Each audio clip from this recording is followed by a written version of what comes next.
Gopi Jana Vallabha Girivaradari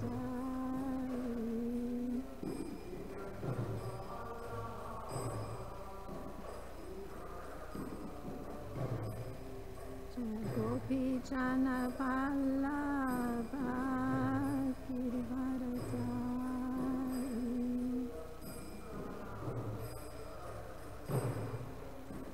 Yasoda Nandana Prajajana Ranjana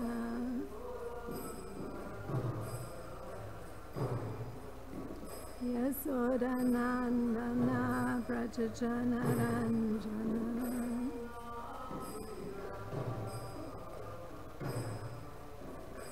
Yamuna Tira Vanachari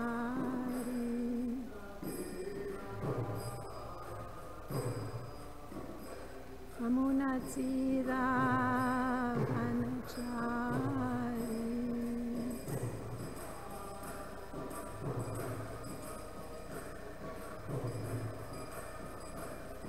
Jaya Radha Madhava Kunjabihari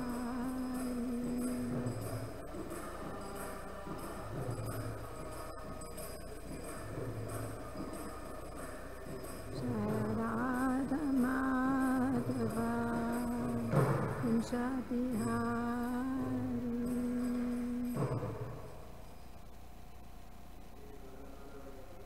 Jai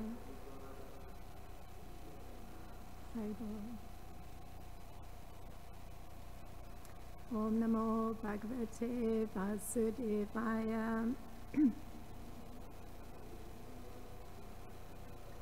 Om Namo Bhagavate Vasudevaya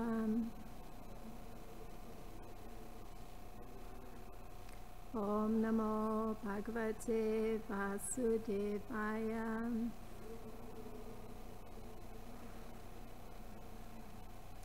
So we're continuing with Canto 10, Chapter 6, and we'll be doing 2 verses today, text 19, which is on the board and which we'll chant responsibly, and text 20. So text 19. Yashoda Rohini Payam Tahan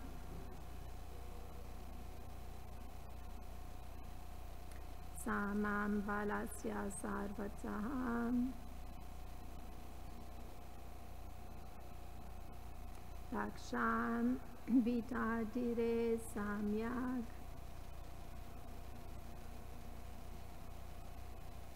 Gopucha Brahmana Dipihi Yashoda Rohini Payam Taham Samam Balasya Sarvataham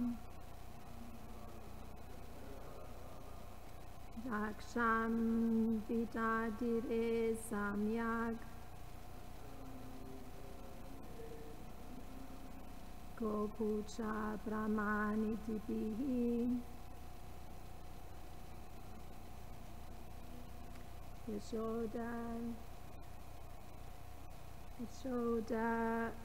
Rohini Payam Taham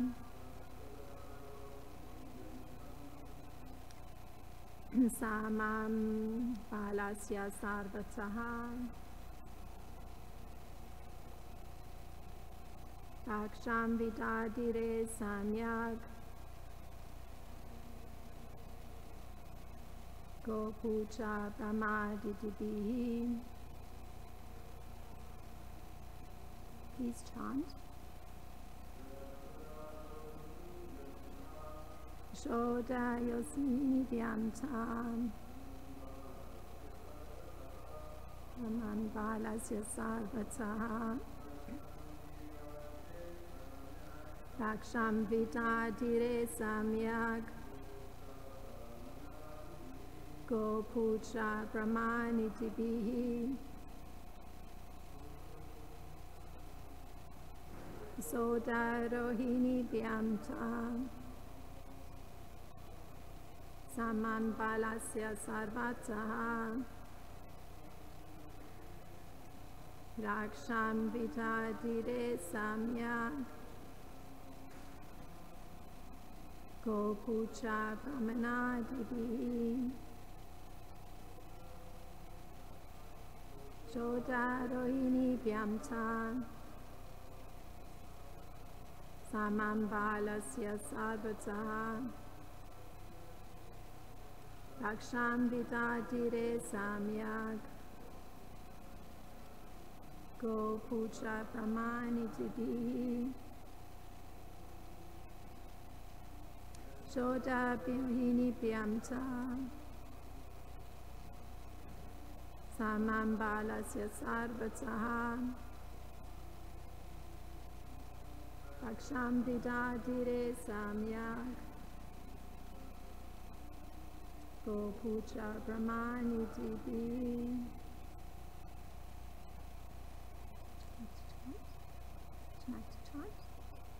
Would you like to chant the verse?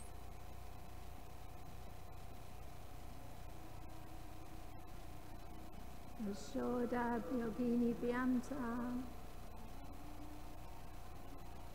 Samam Balasya Sarvata Raksham Vidadire Samyak Go Puja Brahmanitibihi. That's fine. One time, fine, thank you. So, the word for word for text 19. Yashoda Rohini Vyam. With Mother Yashoda and Mother Rohini, who principally took charge of the child. Ta, the other gopis. Samam, equally important as Yashoda and Rohini. Balasya, of the child. Sarvataha, from all dangers. Raksham, protection. Vidadire, executed. Samyak, completely. Go puja brahmadibihi, by waving around the switch of a cow. And the translation for text 19. Thereafter, Mother Yashoda and Rohini, along with the other elderly gopis, waved about the switch of a cow to give full protection to the child, Sri Krishna. Purport. When Krishna was saved from such a great danger, Mother Yashoda and Rohini were principally concerned, and the other elderly gopis, who were almost equally concerned, followed the activities of Mother Yashoda and Rohini. Here we find that in household affairs, ladies could take charge of protecting a child simply by taking help from the cow. As described here, they knew how to wave about the switch of a cow so as to protect the child from all types of danger. There are so many facilities offered by cow protection, but people have forgotten these now. The importance of protecting cows is therefore stressed by Krishna in Bhagavad Gita. Krishi go Vaishya Rakshyam Vaishya Karma Svabhagavata. Even now, in The villages surrounding Vrindavan, the villagers are happy simply by giving protection to the cow. They keep cow dung very carefully and dry it to use it as fuel. They keep a sufficient stock of grains, and because of giving protection to the cows, they have sufficient milk and milk products to solve all economic problems. Simply by giving protection to the cow, the villagers live so peacefully.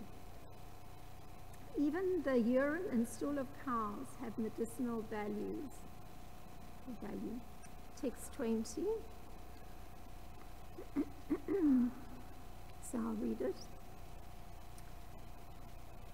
Gomutresha sanapai yitva punargo rajavar baksham daksham shukrus cha sukrita tvada sangeshu namabihi. And the translation for text 20. The child was thoroughly washed with cow urine and then smeared with the dust raised by the movements of the cows. Then different names of the Lord were applied with cow dung in 12 different parts of the body, beginning with the forehead, as done in applying tilak. In this way, the child was given protection. And there's no purport to that verse. Om Gyana Timirandasya Gananjana Shalakaya Chakshurin Militam Yena Tasmai Shri Gurave Namaha Shri Chaitanya Manopistam Stapitam Yena Bhutale Swayam Rupa Kadamayam Dadati Swapadantikam Vande Ham Shri Guru Shri Yuta Padakamalam Shri Guru Vaishnavansha Shri Rupa Sagrajatam Sahaguna Ragunatam Vitam Sam Sajivam Sadvaitam Savadutam Parijana Sahitam Krishna Chaitanya Devam Shri Radha Krishna Padam Sahaguna Lalita Shri Vishaka Vitam Sham Hey Krishna Karuna Sindhu Dina Bandho Jagat Pate Gopesha Gopika Kanta Radha Kanta Namostute Tapta Kanchana Gaurangi Radha Vrindavan Ishvari Vrishabhana Sutta Devi Paramami Hari Priye Vanchakalpatarubhyascha Kripa Sindhubheva Patitanam Pavanebhyo Vaishnebhyo Namo Namaha. Nama Om Vishnu Padaya Krishna Prasthaya Bhutale Srimati Romapada Swami Iti Namine. Nama Om Vishnu Padaya Krishna Prasthaya Bhutale Srimati Bhaktivedanta Swami Iti Namine. Namaste Saraswati Deve Gauravani Pracharine Nivishesha Sunivadi Paschatya Deshatarine. Jai Shri Krishna Chaitanya Prabhu Nityananda Shri Advaita Gadadhar Shivasadi Gaura Bhakta Vrinda. Hare Krishna Krishna Krishna Hare Hare Hare Rama Rama Rama Hare Hare.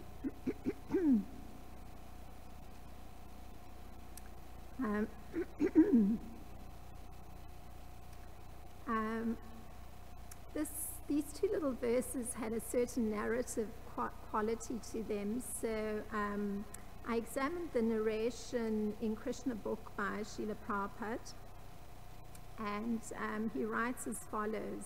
So I'm going to read it because it's done in a narrative form, so it paints the whole picture. When the gopis saw little Krishna fearlessly playing on Putana's lap, they very quickly came and picked him up.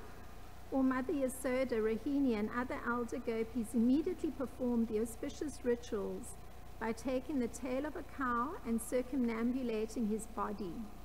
The child was completely washed with the urine of a cow, and the dust created by the hooves of the cow were thrown all over his body. This was all just to save little Krishna from future inauspicious accidents.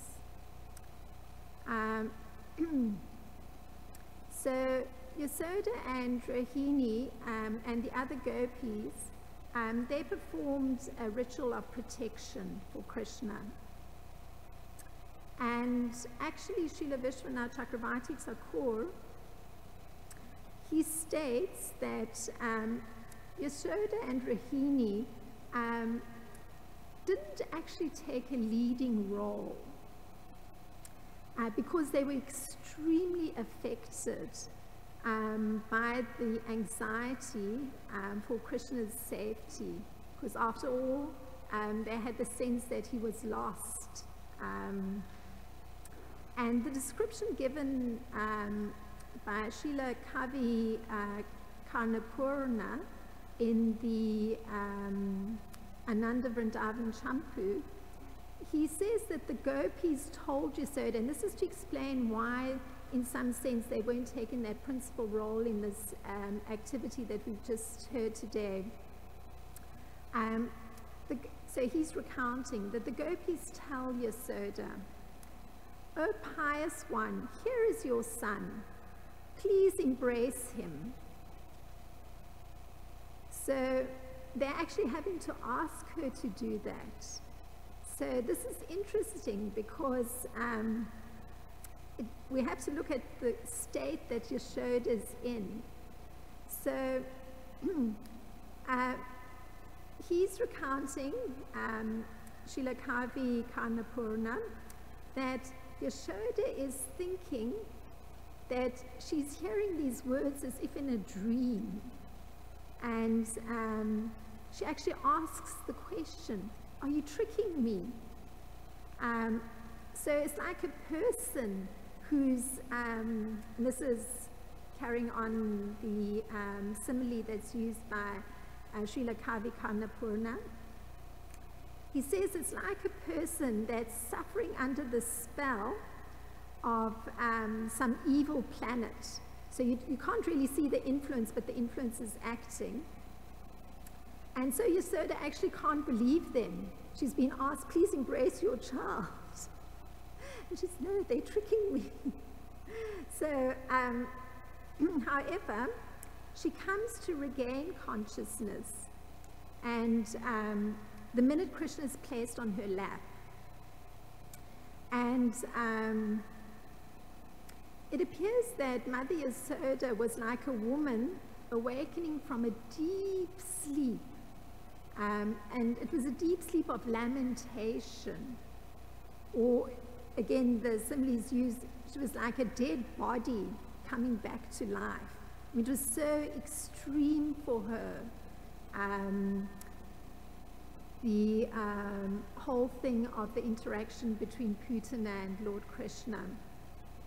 And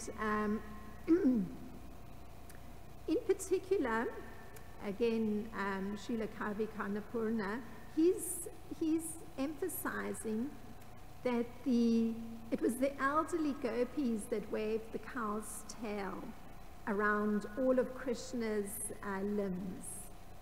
And this is called Sarvataha.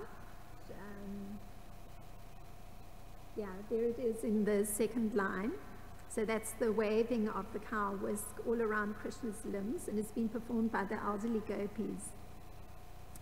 And in addition, he tells us, actually no, this is coming from Srila Vishwanath Chakravarti to the course. I was just cross-referencing to get a full picture and understand perfectly well. Srila Vishwanath Chakravarti Thakur says that in addition, they also offered mustard seeds, and they touched Krishna with the edge of a winnowing basket. So the basket that's used for collecting grains, they touched that, the edge of it, to Krishna, and they were offering him mustard seeds. So, so this is to further protect the child. And then they chanted the holy names of the Lord. So they were utilizing those items that are extremely valuable as vaishyas, and they're using it in a ritualistic manner to protect Lord Krishna. And Srila Kavi Karnapurna, he states, to further protect the child, they chanted the holy name. So they already did their part, but then they went further. So now, one is in fact witnessing through this narration this relationship of parenthood, and in devotional life the the mood that one's cultivating in one's relationship with the Supreme Lord, it comes to a point where it gets very established, that that's the nature of the relationship. So what we've seen is a very established parenthood relationship.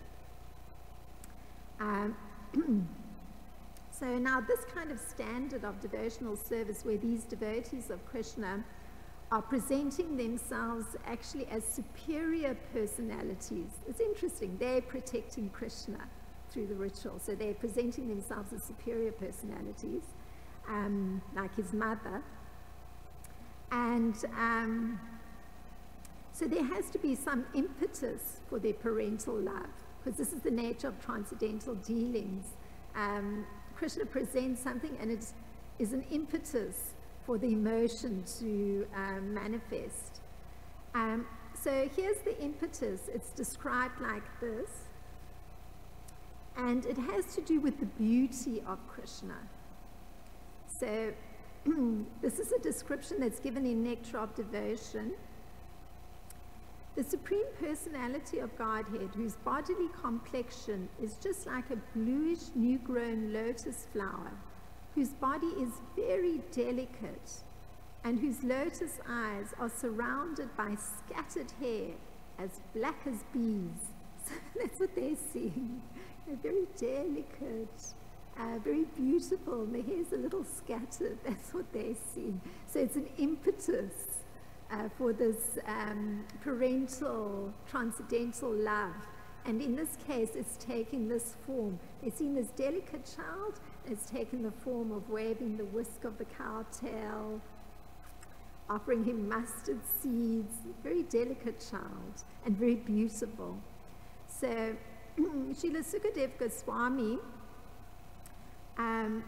particularly with regard to the text that we're studying today, so I know I'm moving around a little bit between the great acharyas, but Sukadeva Goswami is speaking in Srimad Bhagavatam, but Srila Prabhupada is commenting upon Srila Sukadeva Goswami's speaking, and he says that particularly here, and this is Srila Sukadeva Goswami, I'll just read that translation again.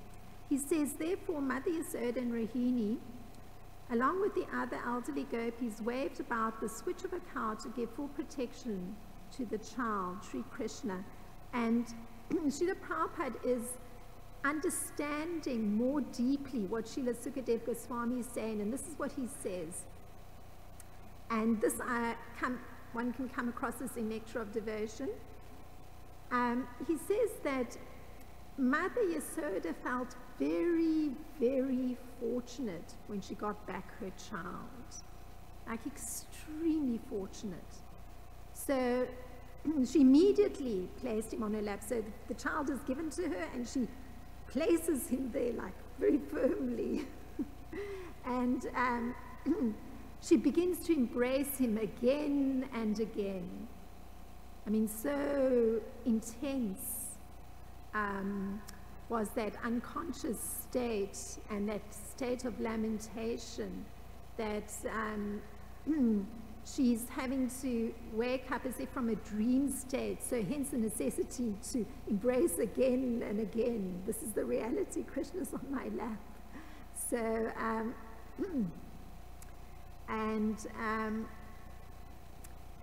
also while she was embracing him repeatedly, torrents of tears were falling from her eyes, and she was unable to express her transcendental joy.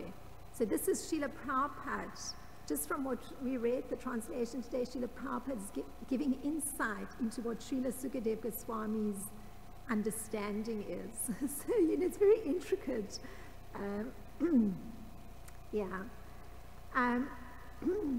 So this gives us some insight into that transcendental emotion that Srila Prabhupada is referring to in this verse. In the purport, he says that Yasoda and Rohini were the persons who were, and he puts it, principally concerned. So I've tried to break it down, what this being principally concerned actually looked like. This is actually what it looked like. Mother Yasoda has torrents of tears falling she's so transcendentally joyful, embracing and again Krishna. Because she understands Krishna was, as she sees it, was saved from a great danger. So, because they're in that superior position of parental love, so they are there to protect Krishna. So, all these emotions are connected with, Krishna's saved. So, and continuing with Srila Prabhupada's insight into what that principal concern actually looks like, it's we find that I know this is like moving around a lot, but I have to quote precisely. Srila Prabhupada looks to Srila Rupa Goswami for further insight, and what he does, he looks at how it is that Krishna is experiencing this situation. So he quotes, this is Srila Prabhupada in Nectar of Devotion on this particular section that we've just read today. He's quoting the emotion that is transpiring in Mother Yasoda in relation to Krishna, and he's commenting, Srila Rupa Goswami is commenting on what Krishna is experiencing. So this is Srila Rupa Goswami, given by Srila Prabhupada in Nectar of Devotion on this section. My dear Krishna, the touch of your mother is so pleasing and cooling that it surpasses the cooling capacity of the pulp of sandalwood and of bright moonshine mixed with the pulp of Ushira root. So this is a root which, when it's soaked in water, has a very cooling effect, this Ushira root. And Srila Rupa Goswami is saying that Krishna's experiencing Mother Yasoda's touch when she's embracing him as being as cooling as there's moonshine. Moonshine very cooling in one hears of the cooling rays of the moon. So it's as though the moonshine is mixed with this Ushira root. So cooling is how Krishna is experiencing Mother Yasoda's touch. So usually one thinks of, if one were thinking of a regular mother who's very concerned over her child, one might think that the mother might, be hot and perspiring, or her heart is palpitating because her child is just out of danger. But actually, her touch is very cool. It's soothing to Krishna.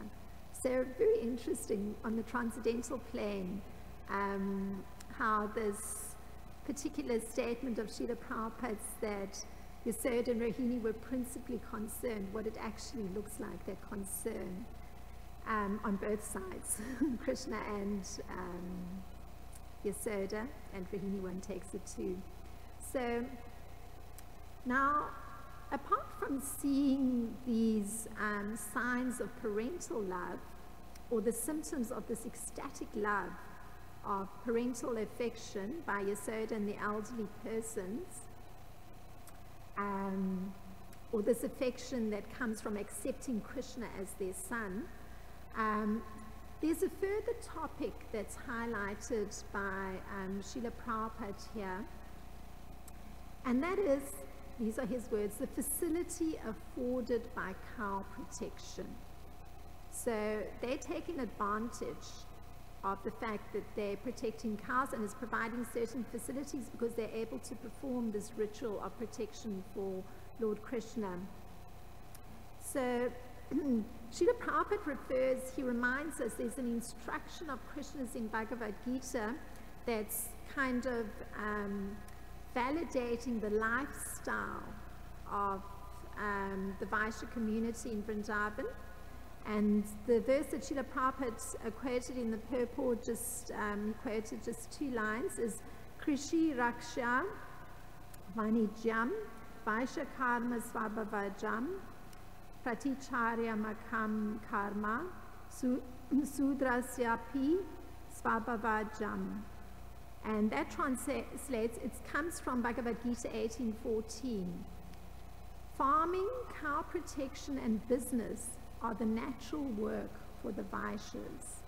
And for the Sudras, there is labor and service to others. So Srila Prabhupada, he's stating that particularly there's importance in protecting the cows, because this is what Lord Krishna is stressing. He's taken it from this verse. There's a stress on that. And, you know, one might think, oh, it's just referring to the Vaishyas practicing cow protection, but then if one takes that, you know, they're a section, one of the 4 divisions of society, so they're forming the arms of society, you can't eliminate that importance that's there for the whole of society, that those arms are functioning properly. And the proper functioning of those arms in the social body is this protection of cows. So it's absolutely integral for the whole of society. And Srila Vishwanath Chakravarti Thakur, in this particular verse, he's commenting that Goraksham, so you see it in the 3rd line, the Goraksham is the state of protecting cows. And one who protects cows is called Gorakshaha. So you see that in the, that Goraksham. So the work or action that has to be performed by those whose actions are predominated by passion and ignorance, rajas and tamas, so that's the Vaishyas, they have to perform this action of protection for the cows. And because that brings that sattva element in, because they have the mode of passion and ignorance prominent, so the protection brings in the sattva part. And of course, how they're operating is, and I'm going to contrast it a little because this idea of cow protection is interesting, and how it also works in a more specific way for different aspects of society. So let's say for the Brahmanas, where there's a predominance of sattva or goodness, that's how they're working with that quality. We see that there's control of the inner senses, the samaha, that's what a Brahmana is practicing, and also the Brahmana is practicing control of the external senses, so very much is connected to control of the body. And there's also austerity of the body, austerity of the mind, austerity of words, and of course there's the jnana. Sharampur Swami was discussing that yesterday, I believe, the jnana and the vijnana, or maybe 2 days ago, which arises from understanding of the scriptures. And they're also practicing firm faith in the purport of the scriptures. So you can see how at least those 2 elements of society are functioning very differently, but it's got great implication that the Vaishyas are performing this cow protection, this Gorakshaha. And I'll come to that, why it's particularly important and has an impact even on the Brahmanas. Now, generally for a Brahmana or devotee, auspiciousness of the body with its elements, it happens through purification with association with the Lord. So just remembering the Supreme Lord automatically purifies the body and the bodily elements. But we notice here the Vaishyas, how they're purifying the body as they see it, because remember it's a transcendental activity, and they're protecting Krishna in their transcendental emotional exchange with him. They're actually utilizing cow urine to purify his body and purify the elements. So the Brahmana is just the connection with the Supreme Lord, that's automatically purifying the body. And in fact, there's a term when one does deity worship, it's called Bhuta Suddhi, the purification of the body. So it's just through remembering Krishna. So it's remembering is becoming established in that consciousness. So the consciousness is the connection with Krishna, and that's purifying the gross bodily elements. And then if one looks at how the Brahmana functions with bathing the Supreme Lord or bathing Krishna, here the Vaishyas, they're using the cow urine to bathe Krishna. And so the devotee is actually using water into which Vedic mantras have been chanted. So generally if one's performing deity worship, then the water that's one's bathing Krishna with, or the Supreme Lord with, that water already has mantras that have been chanted into it. So you can just see how the Brahmanas and the Vaishyas are functioning differently, according to the mode that's strong there. And for the Vaishyas, that element of the protection of the cow is essential because they utilize everything connected to the cow, even in this case, to provide protection for Lord Krishna and make everything auspicious. Like let's say the devotee, for bathing Lord Krishna, often as one's bathing, one's chanting a verse from the Brahma Samhita, so Chintamani Prakara Sadmashu Kalpa Vriksha Laksha Virteshu Surabi Apipalayantam Lakshmi Sahasra Sata Sambrahma Sevayanam Govindam Adipurusham Tamaham Bhajami. So that's the purification of just water that's bathing the Lord. So it's through prayer, and prayer specifically in worshipping Him. So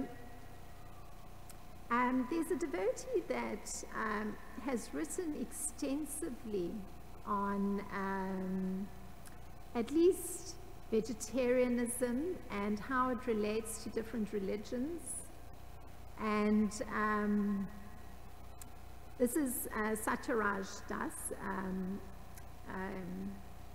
I got to know him because I first came to Krishna consciousness in New York, so he immediately comes to mind. Just somehow when I was thinking of this topic, he came to mind. And so I glanced through his works, a little refresher, and one thing stuck out. He was commenting that Sanatana Dharma, this ideology of Sanatana Dharma, or the eternal function of the soul, it actually necessitates kindness to all living entities.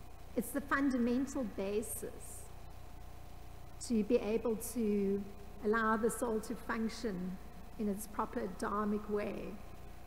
So it's a fundamental foundation for Sanatana Dharma, kindness to other living entities.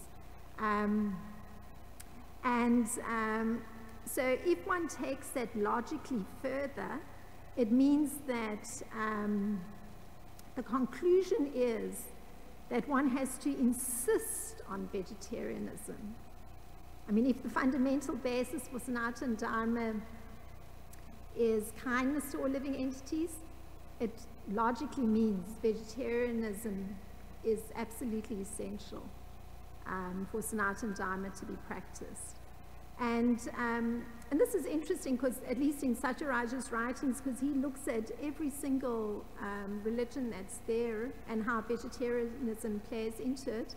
And he particularly notes that in many cases, vegetarianism is seen as a support aspect in a particular religious practice. But in Sanatana Dharma and Vaishnavism, actually it's the most prominent teaching. There's kindness to all living entities, and vegetarianism is just inbuilt. It has to be there. So it's prominent. I mean, I guess thinking about prasadam distribution. Why? Because it's teaching this fundamental principle that vegetarianism, kindness to all living entities, is necessary for the proper function, or that Sanatana Dharma of the soul. And now here we're reading Srila Prabhupada's writing that the villagers, they're keeping note, a sufficient stock of grain, tells you vegetarianism. And due to their protecting cows, they have sufficient milk and milk products. And he says this solves all economic problems. So there's no anxiety about, food shortage. I mean, one sees, we were traveling to some further place outside of Chicago to attend a Kirtan Mela that was there earlier on in the year, a couple of months back. And every single farm that we passed had identical height corn. They're absolutely identical. I mean, one farm after the other, the corn was exactly the same height. And the devotee who owned the yoga farm where the Kirtan Mela was held, or not devotee, but perhaps aspirant devotee, or very favorable to devotees, who was opening up his yoga farm for Kirtan Mela, he expressed, I heard, that this was the Monsanto genetically modified corn. So not only was the corn all of an equal height, but he noted that not a single living creature is to be seen anywhere near that vegetation. So now that's a different idea of, keeping grain. I mean, that's, where it's in direct opposition to, living a natural lifestyle in harmony with nature and Krishna's teachings. That doesn't fall in that category. So I'm just making a note of that because that's existing at the present time. And of course, the cows are not visible in near any of those fields. Like a normal farmstead would have the cows grazing somewhere, pastures, and then the corn or at the vegetable garden. You would see that balance. No balance here. And one knows that there's the slaughtering of the animals that goes on. So just in connection with this idea of vegetarianism, in that fantastic little booklet of recipes, The Higher Taste, there's a very nice statement that's made that milk increases the duration of life. And this has got implications for what it means when one's not seeing those animals at the present time, the cows or the bulls. It means that in the present time, persons don't consider milk very important. I mean, I recall having a friend in New York, a film producer, and this person once made the statement to me that milk is the bane of modern society. And the reason for that is because it's understood as mucus forming, so therefore it should be avoided. Now, of course, there's solutions to everything. The real importance of milk is that it's increasing the duration of life, and it's perfectly possible to have milk that doesn't have the mucus forming properties. Like recently we discovered this, there's some milk that's sold called A2 milk, and this milk is coming from cows that have the hump, which you see in Vrindavan. So that is very, very pure milk. It's, and it doesn't have that effect. So that's a little side note. So what's actually happening in our present society is that the normal lifespan, at least in this unfortunate Kali Yuga age of 100 years, you find generally people are living to 70, late 60s, and that is directly related to not placing emphasis on the importance of milk. So, interesting. So they're not living very long.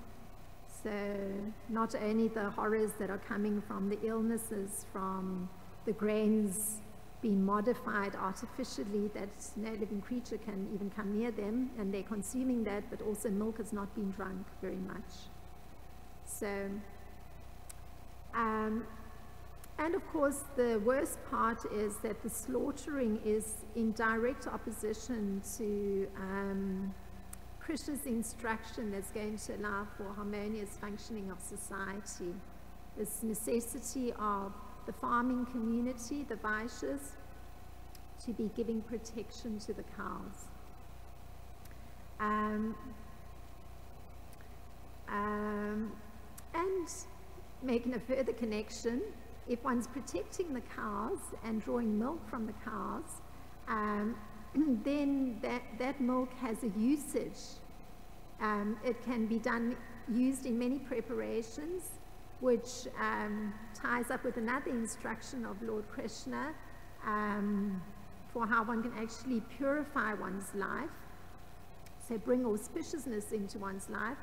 And this is his statement: all that you do, all that you eat, all that you offer and give away, as well as all austerities you perform, should be done as an offering unto me. So even the ingestion is connected to performing it for the Supreme Lord to allow for the auspiciousness. So I've tried to touch a little bit on Srila Prabhupada's second theme in this purport, this one of cow protection. So just coming down to that everything should be done as an offering to the Supreme Lord.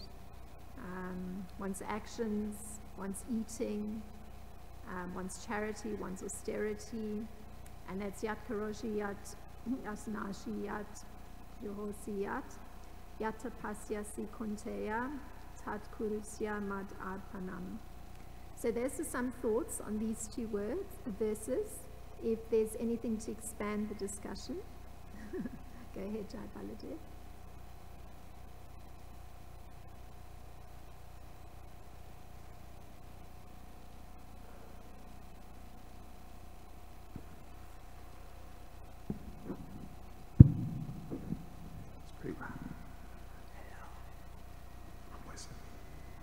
You can hold it a little bit further away.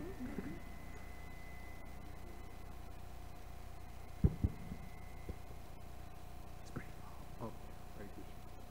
Hare Krishna. Can you hear me? Thank you, Mataji, for your class. You made a lot of wonderful points. My comment and question is related to the point you were mentioning. One of the most important points, I think, in my Krishna consciousness, or in general, is that you were essentially saying automatically remembering the Supreme Lord purifies one. And I appreciate that, because in Christianity, they have a form of purification known as baptism. And the interesting thing I found about this verse is that it says, in order to protect babies, we baptize them with urine, stool, and dirt. And if most people heard that, they're like, are you kidding me? And so one point that Prabhupada makes in the 10th canto, 10th chapter, I forgot which verse, but it's the pastime describing Nadakulvada and Manigriva. They were bathing in the Ganges, and when Narada Muni came, they were enjoying with women, and they were all nude. But when Narada Muni came, they were so contaminated that they didn't put on their clothes, but the women did. So in this verse, Prabhupada, in one purport, Prabhupada mentions that they're bathing in the Ganges.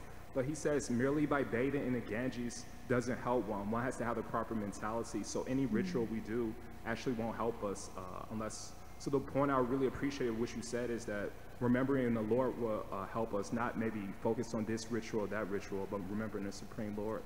And we can see in our spiritual life that it's easy to remember the Supreme Lord when we're honored. It's very difficult to remember the Supreme Lord when someone else is honored. It's very easy to remember the Lord when we're respected, but when we're disrespected, we usually remember vengeance. So there's a quote that says, when somebody says something good to us, we're essentially saying, I don't have control over my life. Persons, places, things, and circumstances have control over my life. And that's why Lord Shiva glorified King Tritaketa when he was cursed to be, he was kind of unfairly cursed by Parvati to become a demon. And usually when somebody curses us or insults us by saying that famous verse, Narayana Pada Sarvina Kutashna Bibyati Swarga Apravarganada Keshu Apituliyata Darshinaha. This verse, it says, there's a verse in the Uddhava Gita, chapter 20. It's called the Aila Gitas. And so in this chapter, one king named King Pururava was lusting after a prostitute. And he says, I'm doing so many activities to control my senses.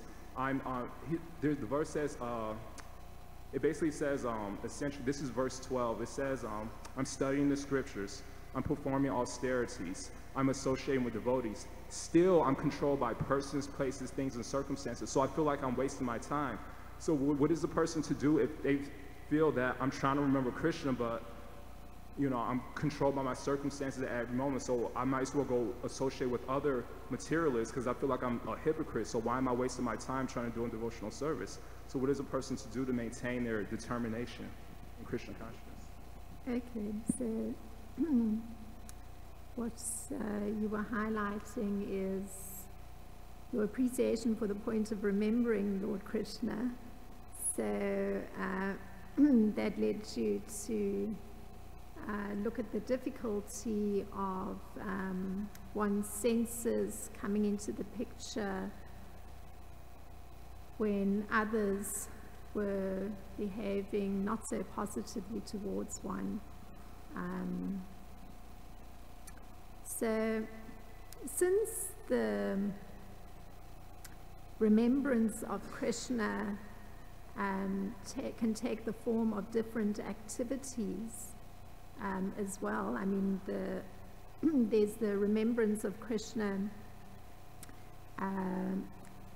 that is assisted through different devotional activities.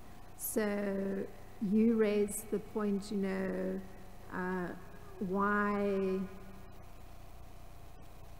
perhaps look at devotional activities as, valuable when still, the senses come so much into the picture that it's almost as though, it's not working.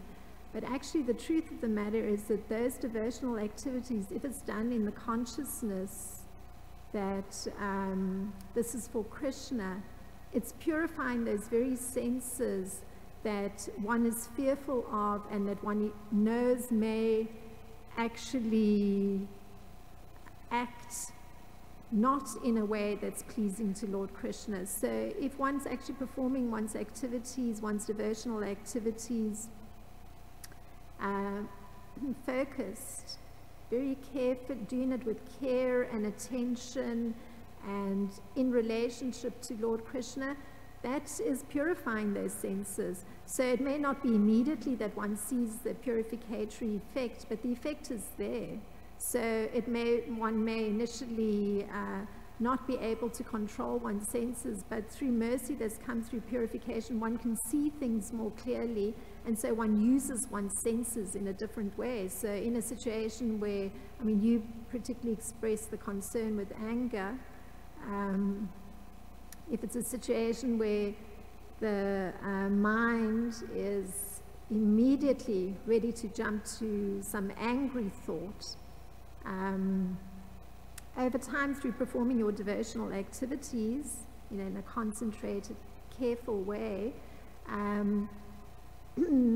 it happens that one can actually be more cool in one's approach. One can actually take a step back from a situation mentally and understand it a bit better, and also one's gone through the grind of the agony caused by allowing one's mind to have the upper hand, because one sees the suffering that one goes through, the embarrassment, the humiliation, that one was at the mercy of one's, mind having been given the upper hand, because one may express harmful things, one may lash out physically, and there's awful repercussions for that.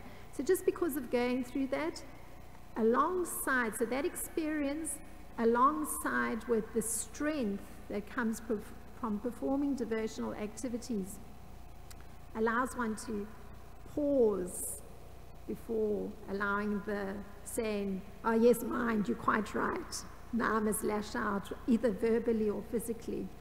One pauses, and that ability to pause is that purification that has come through performing the devotional activities properly, meaning, you know, fully focused on Lord Krishna and doing it for his pleasure.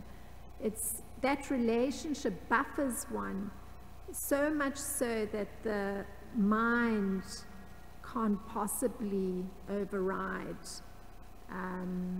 one's intelligence and get the better of one. So that's some thought.